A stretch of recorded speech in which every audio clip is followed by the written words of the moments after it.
بله گەرەک سپاس. طبعا کنفرانسی تۆسا گەلێکی گرنگم بوومە کە کۆمەلگەها ئێزدی خاصة پشتی ئەو جینۆسایدە بسەرێمە هاتی گرنگە هەر فترەکی کۆنفرانسی تۆسادا فۆکەس بکەن سەر معانات و ماساتە ئێزدیا کە هەتان و کە بە 11 ساڵە پشتی 2014 هەتان و کە جینۆسایدەوان یا بەردەوامە خلاص نەبووە هەتان و کە خەرکی مەل کەمپێنە هەتان و کە قیچ و ژنێت ئێزدیا دەستێ داعشن هەتان و کە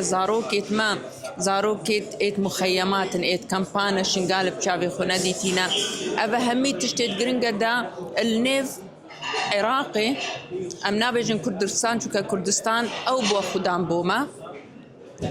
دا مجتمع عراقي ومجتمع دولي بظن بما أساطة ما هي مستمرة براستي أبا چند صالة أزبقو أندام برلمان من بغداد مهولي خدايا كبغداد تركيز بكسر في ملفي أب ملفكي إهمالش بغداد إهمال كيا نا برسكا سر ريكابتنا شنغالي نا برسا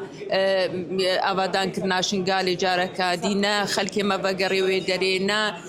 تأهيلا أو قيتشوشني دستي داعش رزقار بوينا قالك تشتهينا قالك تقرنقن بغداد إهمال كريا بوشي إهمالتك شو كأفنية كش ملفاتك أهمية تبوان أو بو مصلحة خود قرهن أو بو أهمية تاخد قرهن شنقال وضع الشنقالي كالنفسي وقت الدولة عالمية كان تركيز كرينا السر كان بأهمية ورقرن عراق بأهمية ورناقري بيصير شوين بوان ديارن لشوين يستاهواني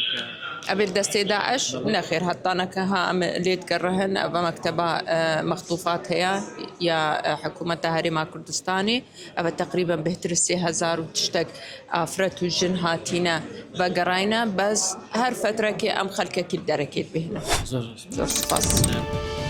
قسەی کۆتایی ڤاڕ دەیکات.